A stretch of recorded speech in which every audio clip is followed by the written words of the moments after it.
Welcome to the Plant Trainers Podcast, where we're helping people improve their quality of life through nutrition and fitness. And now, your hosts, nutrition and wellness coaches, international speakers, Adam and Shoshana Chaim. Hey, I'm Adam Chaim. And I'm Shoshana Chaim, and we are Propelled by Plants. Today we bring to you episode 301, Creating a Miracle Metabolism with Thomas Tadlock. In today's episode of the Plant Trainers Podcast, we talk with Thomas Tadlock all about your metabolism. Well, not quite your metabolism, just metabolism in general. He tells us about the struggles that he had keeping his muscles and building new muscles when he first went plant-based, but then we get right into the good stuff. You know, a lot of people don't understand what metabolism actually is, so he makes it very clear. He tells us all about how to speed it up, what's slowing it down, and how to get results. You're going to want to stay tuned till the very end because you are going to be so surprised on what Thomas's favorite exercise is. It might surprise you, so definitely stay tuned. He brings such a great energy to the show, and it actually reminds me of the energy that his wife brought to the show when she was on episode 298, which was just a few weeks ago. And for those of you that didn't listen to that one, make sure to go back and do that. And you're going to love this one that Thomas brings. So for those of you that don't know who he is, Thomas Tadlock, he's been recognized as one of the top trainers in the United States, with his first personal training company winning the Best of Awards 7 years in a row, and his second company becoming the largest indoor fitness boot camp in Orange County, California. He has shared the stage with inspirational legends like J.J. Virgin, T. Collin Campbell, Dr. Michael Greger, and Anthony Robbins multiple times. He has successfully led trainings for tens of thousands of individuals, organizations, and entrepreneurs worldwide, including professional recording artists, models, and entrepreneurs. He's a #1 best-selling author and leading authority of body transformation. He's appeared on MTV, Bravo, KCAL9, and more. In documentaries, multiple best-selling books, numerous magazines, including Veg News, and on multiple magazine covers, including the special edition Fit Over 40 issue of Vegan Health and Fitness magazine. Thomas has been a master trainer for many fitness companies and has been featured on numerous fitness DVDs. He has also been sought after and has trained top personal trainers of celebrities like Britney Spears, Oprah, and professional sports teams like the Los Angeles Angels of Anaheim, to name a few. He holds a master's degree in exercise science and health promotion and 8 national fitness and health certifications. He has consulted for companies such as Gold's Gym, Bally's, Spectrum Clubs, Anytime Fitness, and many more. He's an internationally recognized trainer educator and has authored the weight loss programs for the fitness equipment company behind the hit TV show The Biggest Loser. And he's best known in the healing world as the husband who created the life-saving hyper-nourishment protocol that healed his wife, Dr. Brooke Goldner, of the deadly disease known as lupus, which he has healed thousands of others worldwide of the most debilitating illnesses. So check it out and share it up. Don't forget to wait till the end for that exercise that he recommends. Woo. I know exactly what you're thinking. What do I make for dinner? How am I going to get it done? How could I possibly stay so organized that I won't have to run to the grocery store midweek? How do I know what you're thinking? Because I'm always getting emails, PMs, DMs, and I even get stopped in the grocery store to be asked the same thing. So this is what I want. I want you to be the master of meal planning. Just click on the link in the show notes or go to planttrainers.com/shop and I'll walk you through how to plan, shop, and prep for a full week's worth of food so you don't have to get the takeout that makes you feel bad and bloated, so you don't have to stay up till 10 o'clock at night making a perfect meal because let's face it, that's not going to help your health either. You need to be exercising, talking to loved ones, binging on Netflix. You can choose how to spend your extra time, but you don't need to spend that extra time running to the grocery store in the middle of the week, in the kitchen, or wondering what to make. Go to planttrainers.com/shop, click on the Meal Planning Mastery link, and become a rock star. And now for a moment of gratitude. I'm grateful that I try hard to surround myself with people who bring me up, people who inspire me, people who have the same standards that I have for themselves and for those around them. And I'm grateful that I call to the universe to bring those people to me. not too long ago, there was some kind of illness going around the school that our kids go to, and a lot of people were out of school because of it. And our kids picked up a bit of the bug and weren't feeling great. But I'm really just grateful for the lifestyle we have, because I think that the way we feed our body and the food we give our kids has really allowed them to heal a lot quicker and not allow those symptoms of illness to be as bad as it affected a lot of other people. Thomas Tadlock, thank you so much for joining us on the Plant Trainers podcast today. I'm honored to be here. Thanks so much for having me. We'd love to know, do you have something that you're grateful for today? I am grateful for being alive at this day and this time, and I am grateful for my wife and her life, and I'm grateful for my 2 healthy kids. That's wonderful. And I mean, we love Brooke. She's been on the show before, amazing doctor. We love having her on, and we're really excited to talk to you today and to get a little bit more into you guys' life. But we know how Brooke came into a plant-based or vegan lifestyle. Was it something that you intentionally came to, or did you kind of fall into it? No, not at all. Brooke was already vegetarian when I met her. And she was vegetarian for ethical reasons. And then she discovered all the unethical sides of eggs and dairy, which is what she was eating. And when she learned about that, she got rid of those from her life. So I was 100% eating meat every single day. And whenever I ate any piece of meat, I could see it hurting her soul deep down inside. And it bothered me that it bothered her. And I was afraid to not eat meat because I thought I needed it so I could maintain my muscle mass. And I just wish that there was some way that I could not have to eat meat in order to be able to make my wife happy, because it made me sad to see her upset every time I ate some meat. And then one day she put me up to some challenge. She said, "Hey, you know what? If anybody could figure out a way to build muscle, I bet it's you." And I was like, yeah, that's me. I could figure this out. And I was thinking at it from a completely a business standpoint. I thought, well, at the time, this was back in 2011. At the time, there wasn't a lot of resources out there available showing people how to build muscle on a vegan diet. I mean, really, the only guy that was doing it was Robert Cheek. And I looked at that. I thought,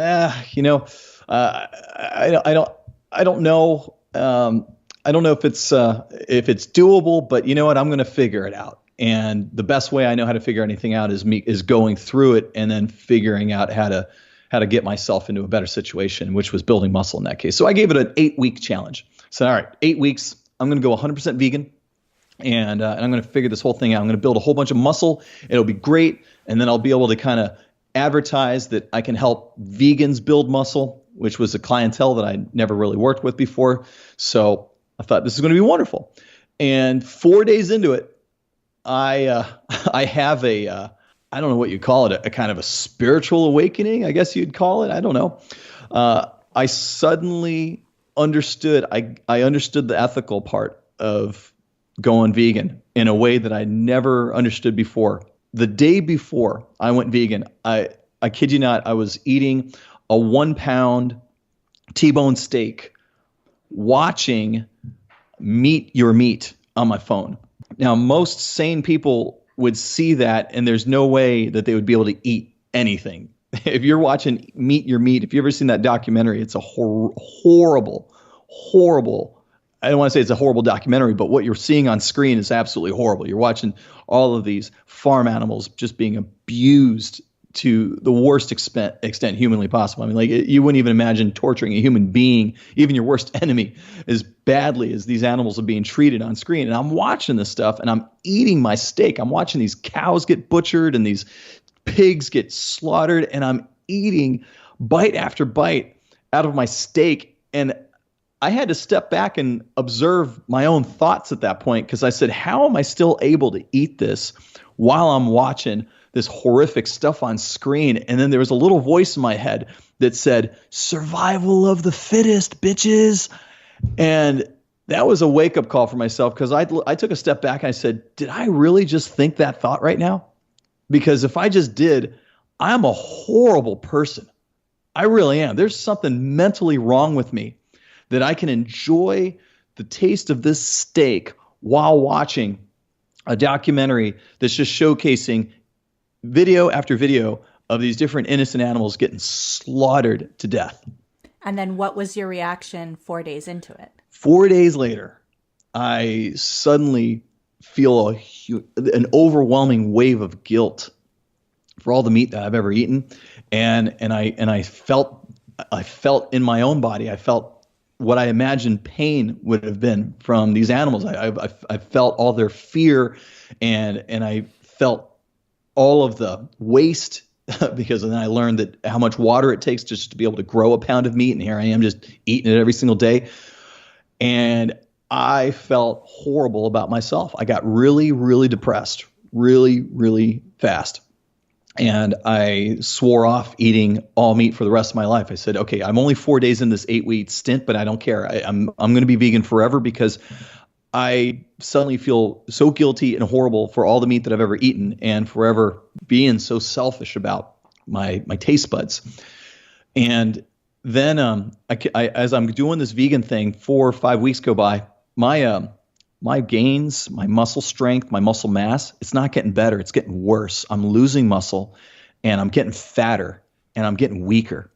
And I start getting a little bit scared. And there's a part of me saying, I got to go back to eating meat because then I can build it back that way. But there's no way I could do that anymore. It was now against my whole moral fabric.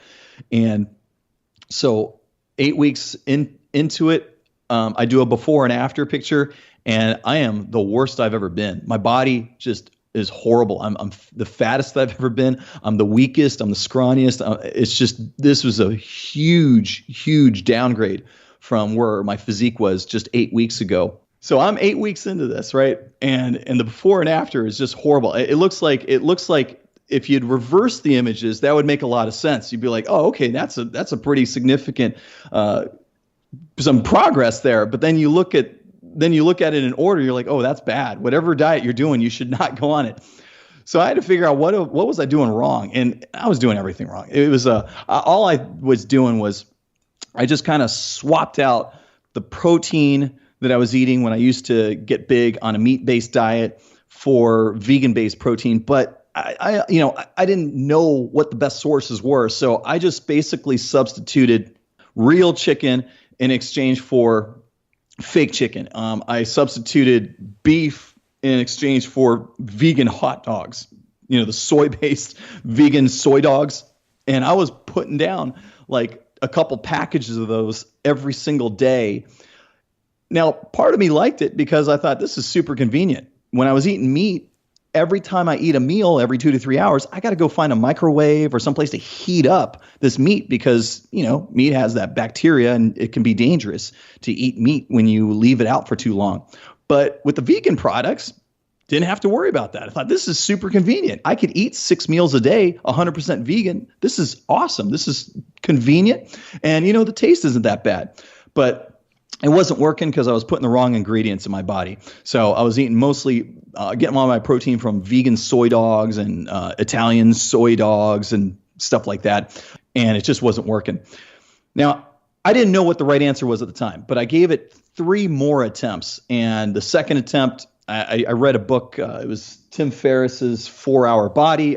There was a chapter in there that said there was a vegan protocol in it. I looked in the back. There wasn't a vegan protocol. It was a vegetarian protocol. The guy was eating egg whites. So I thought, all right, well, that's a fail. But let me see what happens if I don't do the egg whites. And I got no results at all after 28 days. Did a third attempt, failed that too. The fourth attempt, I was able to finally get results. And here's what I did different. So I didn't do any soy hot dogs. What I did was I made pea protein my primary vegan protein source, and I made sure to completely overdose on it. I was eating a ton of beans and ton of vegetables, and I was putting down about 200 grams of pea protein every single day, plus a couple blocks of tofu. So I was getting in about 300 grams of vegan plant-based protein. This is more protein I've ever gotten in my entire life. But here's what happened. In 28 days, I got almost all of my strength back that I lost over 9 months. And I'd put on about 7.25 pounds. And all of it looked like it was pure muscle. I mean, my body started to look like pretty close to where it was where I left off 9 months ago. And that was a turning moment for me. I realized, oh my gosh, I did it. I did it. I actually built muscle on a plant-based diet. This is amazing. So that inspired me to go on a quest to really figure out how to get this done right. And so that's when I launched the Vegan Body Revolution Show podcast. And I decided to go and hook up with all of the winning vegan athletes, female and male vegan athletes, anybody who had placed first place in any physique competition. I got them on an interview, and I want to find out, what are you doing for your workouts and what are you doing for your nutrition, and have them spell out everything they were doing so I could figure out what is it that they all have in common so I could really nail this down. And so that's what got me on the path to going vegan and becoming a vegan-based trainer. And when you were going through that time period, did your fitness routine change or did you keep it the same? It did. On the fourth attempt where I finally nailed it, I woke up one morning and it was like kind of a stroke of brilliance. I realized, like, oh my gosh, I'm not even approaching my training correctly anymore, because if I'm 100% plant-based, then that means that my recovery ability should be a lot faster. If I'm reducing inflammation, I should be able to recover a lot faster, which means I should be able to get back to the gym a lot more frequently. That means working out a body part once a week is just not going to cut it. So I increased that to about 2 to 3 times a week. So I was destroying the same body parts 2 to 3 times a week. So my frequency went way up, and I was right. My recovery also went way up. And I think that was also a big key component to the gains that I was able to get. So fast forward a couple of years and you start to look at metabolism and helping other people, between shred and all these other things that you have going on with the smoothies. You write the book, the Miracle Metabolism, and that's helping so many people. We wanted to know, can you explain to our listeners a little bit about what metabolism is? Because I think that a lot of people kind of put it in one box and don't understand what it is on a greater scale. Oh, you're absolutely right. It's probably the most misunderstood concept in all of fitness and health. So metabolism, this is something that I discovered many, many years ago. This is back when I was still eating meat. I understood the process. I understood what metabolism was, because when I became a fitness trainer way back in 1999, I was a full-time computer scientist. So my brain was wired to think in terms of algorithms and systems and ones and zeros. And so when I started learning about the human body as a fitness trainer, I thought of the human body in the same way. I looked at the cells as the smallest component of what makes us human beings.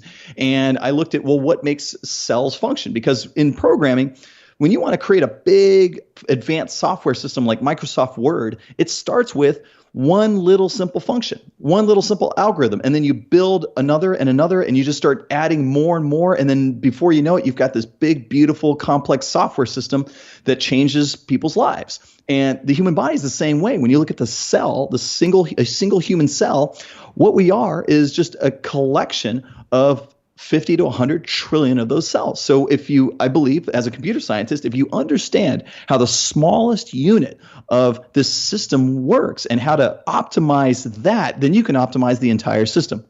So what metabolism is, when you look up the definition, it is the chemical processes that occur within a living organism in order to maintain life. So it's not how many calories you burn. It's not how much fat you burn at rest or any of that. Those are part of this. But the real definition is basically everything that's going on in your body. And if we can optimize those processes and we can increase those so they're more efficient and more productive, then we're going to get the results that we want. So what I know about the human body is the same way with computer programs. A computer program will do exactly what you programmed it to do. You give it an input, it'll always give you the same output based on what you programmed it to do. And if people are trying to lose body fat and they think they're putting all the right input in, but they're not getting the result, then there's some sort of programming that's messed up. There's something going on. The programming could be with the wrong input, or it could be that their cells are not programmed the right way. So how do you program cells to do the right thing? Cells are really easy and simple to program. you do it with nutrition. That's it. That's all cells know how to do. They know how to eat their nutrition, and you give those cells the materials that they need. They'll do exactly what they're supposed to do. You got to think of each cell in your body as a committed and loyal worker. It will do exactly what it was built to do until it dies. And the only thing you need to give it are the raw materials for it to do its job. I mean, it's kind of like I'm in the real estate business. I'm a real estate investor, and so it's like I look at all the different team members that I need to be able to renovate a house. You know, you got your flooring people, you got your roofing people, you got the drywall people. And if I've got a tile guy, that tile guy, all he wants to do is lay tile all day long. Let's say that tile guy is like your fat cells.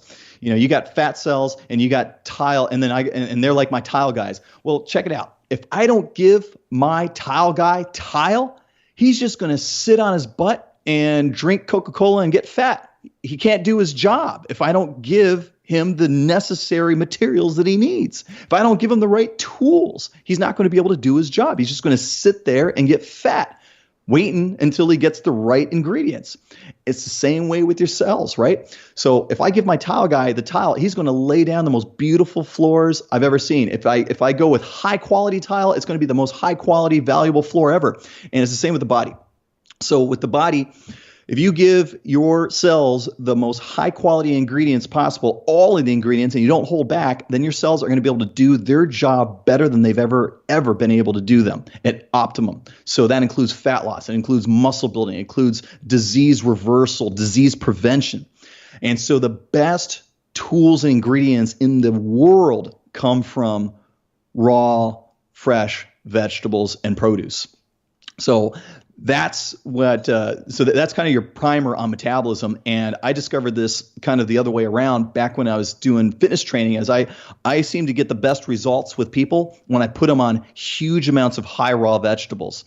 And when they did that, they lost fat faster than all of the other clients that at the gym that I used to train at. And they also got the best results in the shortest amount of time.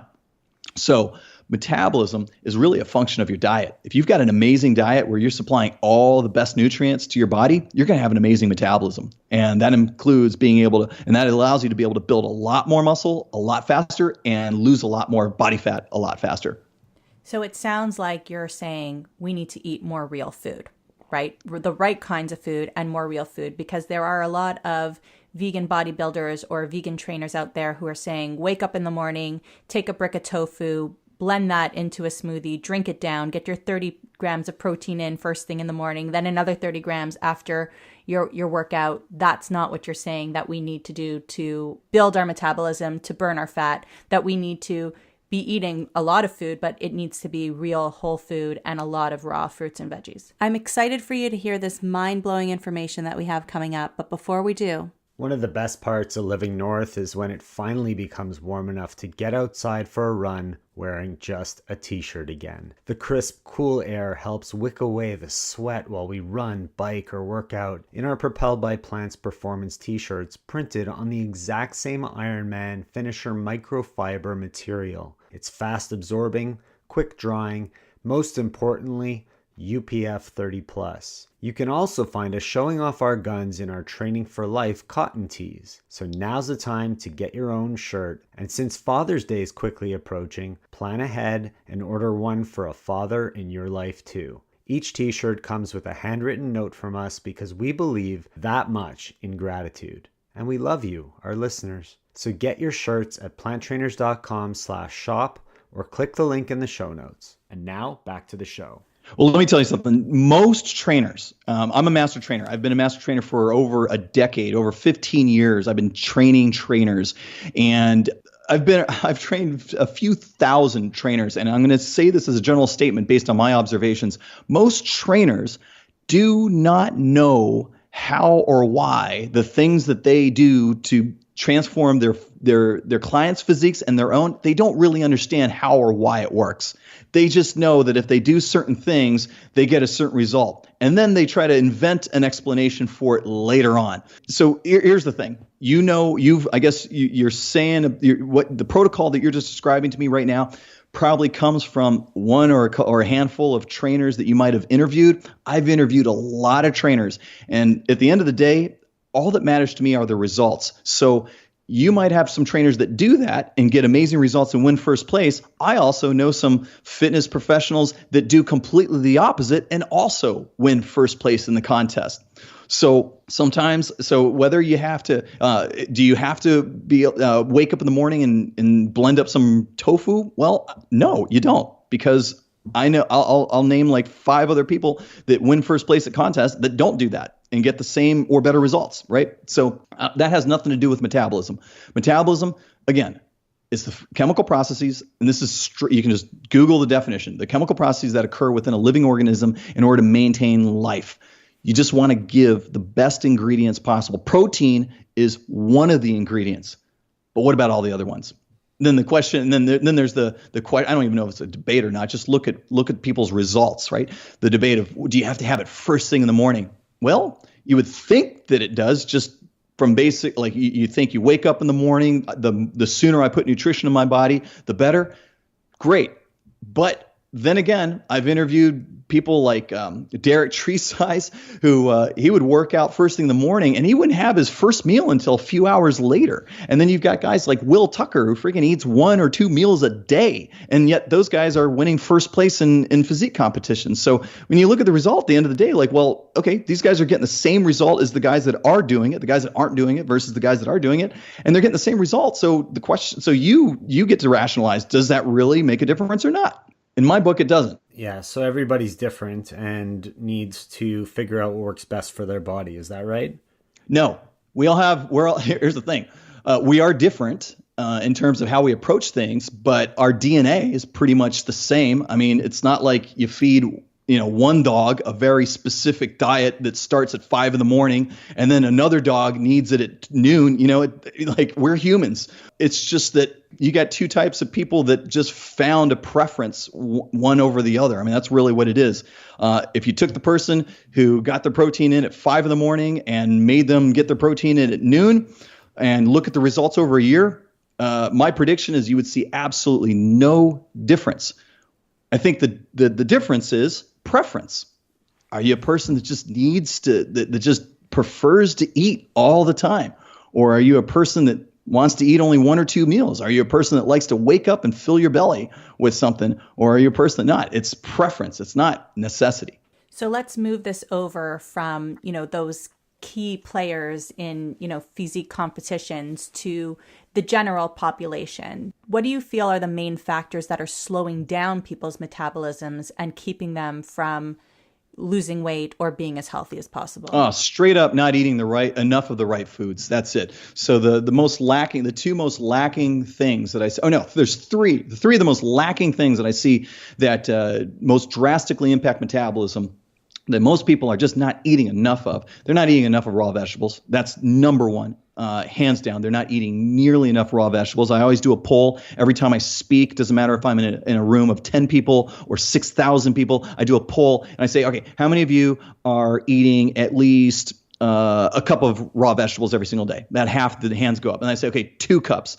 And then it drops down to about a third of the hands. And then 3, 4, 5, 6 cups. By this point, less than like a tenth of the audience has their hands up. And then I go up to 8 cups, 10 cups, 12 cups. There's like 5 people in an audience of like 500 that have their hands up at this point. Your body needs a lot. Your body needs a lot of good ingredients, vitamins, minerals, phytochemicals, fiber, nutrients that you can really only get in large quantities by consuming fresh raw vegetables every single day. The next thing, omega-3s. Man, I have yet to meet more than 1 or 2 people in any audience that's got this one right. Omega-3 fatty acids. I mean, we get plenty of omega-6s. It's embedded in almost every type of food that you eat. But omega-3s, I mean, I don't see enough people getting that. If you want to raise your metabolism, you got to increase your omega-3s. So flax seeds, chia seeds, flaxseed oil, chia seed oil. Those are the big sources of omega-3s, and I just don't see enough people getting those. I mean, the reason I say they don't get enough is because I work with people that either have diseases that they want to reverse or they have issues with body fat or weight. We increase their omega-3s and suddenly their weight drops. We increase their omega-3s and suddenly their symptoms start turning around, like almost instantly. And then the last thing is water. Most people I know are getting about a half a gallon or less every single day. Brooke and I, we don't even see results until people are at least at 96 ounces every single day. So those three things, raw vegetables, omega-3s, and water are the biggest lacking things that are just slowing people's metabolisms down. And we know you live that because when we watch the YouTube channel and you're explaining something, we see Brooke go from her smoothie to her water, from her smoothie to her water. Yep. Yeah. Oh, it doesn't get more convenient than that. Yeah. If you look at vegetables, which would you say is the most power for its punch? Well, based on experience, we've kicked a lot of butt with the cruciferous vegetable family and all leafy greens. So our main staple when we're helping people reverse disease and get in way better shape is kale, spinach, chard, mostly because that comes in a convenient bag that you can buy at Costco for about $5 for 1.5 pounds. And you can shove that into a blender and blend it up and drink it down. As far as like does one vegetable reign supreme over another? I haven't seen it. I mean, we've used so many. And so it would be just so difficult to even test that. I mean, so far, everybody who's done our thing, some people like have a preference for spinach and other people have more of a preference for kale and other people like cabbage. They all get results. And all of them better raw, right? 100%. 100%. And when you go to omega-3s, do you have a preference between flax and chia or another source? No, flax, chia, when you look them up, you look up their lipid profile. You can do that. You can go to nutritiondata.com, and they've got a database where you can look up their lipid profile. They're almost identical. For like the serving that we need, which is about a half a cup or so, I think you're getting about 20,000 milligrams of omega-3s out of each of them. I think the difference is maybe like less than 1,000 between one or the other. So choose the one that is more convenient for you. If you don't like to grind up your seeds, then you can always go with the oil, and it's typically about 3 tablespoons is what we see. Gets you about 20,000 milligrams of omega-3s. That seems to be like the magic number, 20,000 milligrams of omega-3s, and people do really, really well. So not only are you going to be boosting your metabolism by eating this way, you're also going to see a boost in your energy. You're going to see a difference in your overall health. What are some of the biggest wins that you've seen for some of your clients lately? Well, let's back up a little bit. You mentioned energy. Not everybody gets an energy boost because their sleeping habits are horrible and their caffeine addictions are way, way high. So like a lot of people think, if I just eat better, my energy is going to automatically go up. Not necessarily. Energy goes up when your body is resting correctly, because look, rest is part of the energy equation. If you're not getting proper rest, it doesn't matter how healthy you are, you're going to feel like crap most of the time. And how addicted are you to caffeine? How much are you consuming it? So you gotta lower those things, and you got to get the proper amounts of sleep, and you're going to see your energy go up a lot when you add in the high metabolism foods. Okay, so what are the biggest wins? Well, here's the thing. So Brooke and I, we help people reverse disease.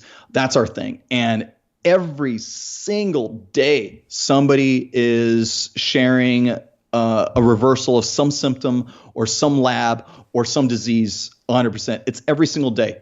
When I started a group called Smoothie Shred to kind of help people get these ingredients in their body. And I did it from the play of fitness, helping people easily lose more weight with less effort.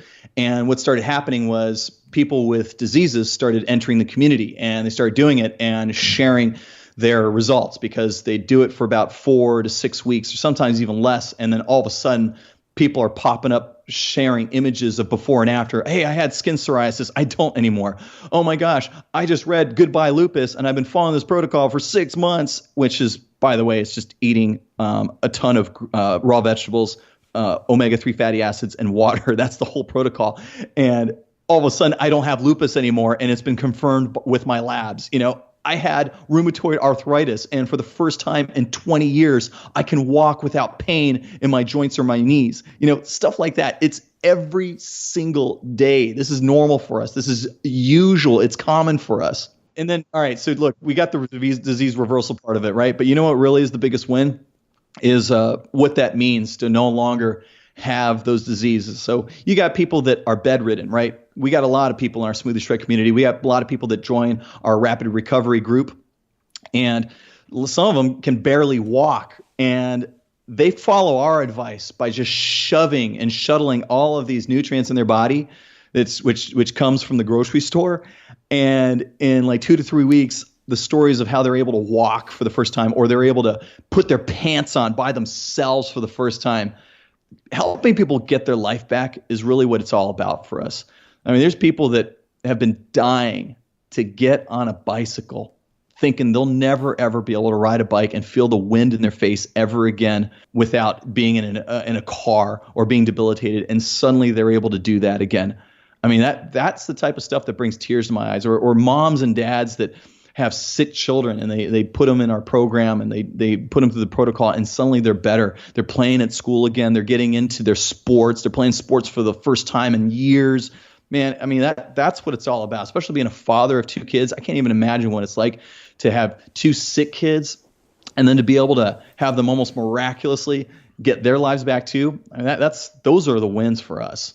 I have so many people say to me, well, what kind of exercise protocol do you put your clients on? And obviously it's different for everybody, but a lot of times it's all about the nutrition first, because these are people who can barely walk to their rooms sometimes without losing their breath or having too much pain. So putting them on an exercise protocol from the beginning isn't necessarily going to look like what it's going to look like for a regular healthy person. But when you get them to that point where their chronic back pain is gone, and they could sleep again, so they could actually wake up in the morning to exercise, or they can use their hands to grip the handlebars on an exercise bike, or any of these things, it's huge for them. And then just these wonderful results that we get, in the line of work that we're doing is huge. So I guess what I want to do now is I want to create a little bit of a challenge for people out there. And we will, if you're listening to this podcast on the week that it comes out, then you'll definitely see on our Instagram, we're going to do a little bit of a challenge. So what we wanted to know from you,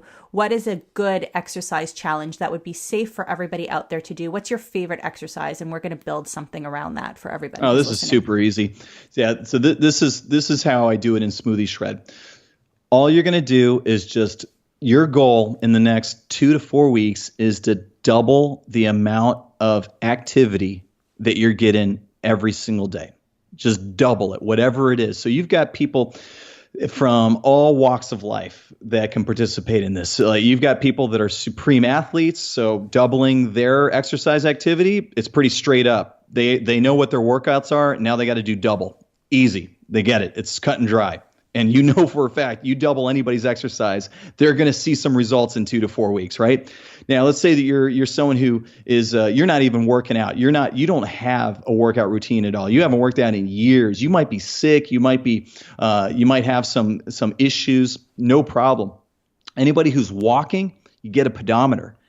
Or use your smartphone to count your average number of steps that you're taking every single day. And then now you're going to say that your goal is to double that you're going to do twice as many, maybe gradually over the next 2 to 4 weeks, and see what kind of results that you get.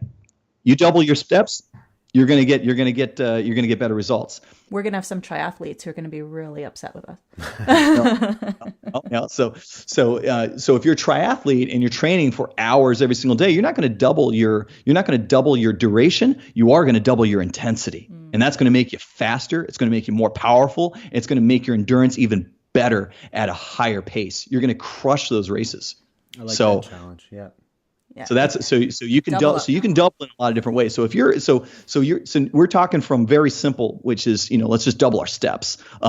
Or if you're wearing a Fitbit, let's just double like the calories that we're burning.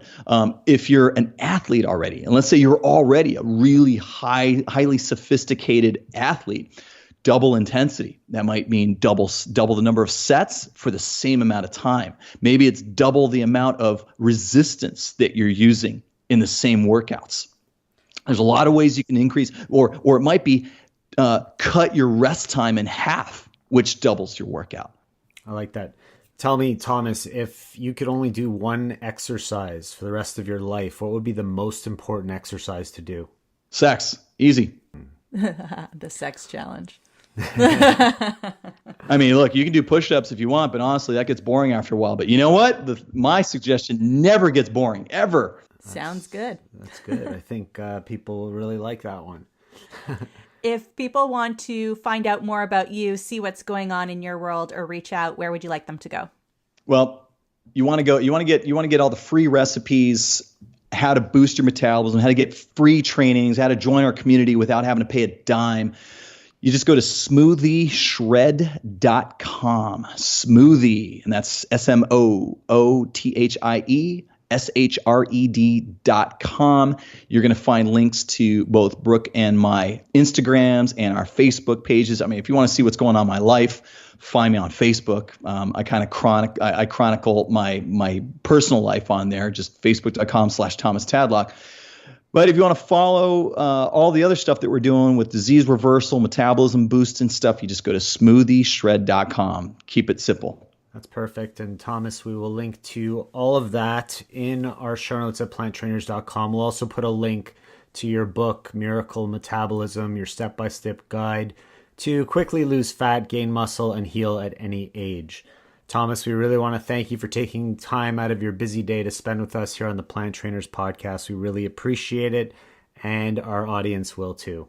My pleasure. Thanks for having me. Thank you all so much for listening to this edition of the Plant Trainers podcast. We want to make sure that you subscribe on iTunes, Google Play, iHeartRadio, Stitcher, or any other podcasting platform. We really appreciate the feedback we receive from you every time we get a 5-star rating or review on iTunes from one of our fans. It really helps other people find us just like you did. Thanks so much to our patrons. To become a patron, visit us at patreon.com/planttrainers. Even supporting us with $1 really makes a difference in the quality of the show. And don't forget to connect with us on Instagram and Twitter. Our handle is @PlantTrainers. Like Plant Trainers on Facebook, join our newsletter, and check out our website at planttrainers.com for awesome recipes, a list of our services, and of course, our latest podcast.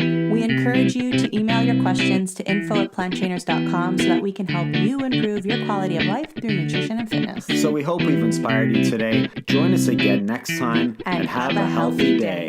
Or is that too corny? It's a little cheesy.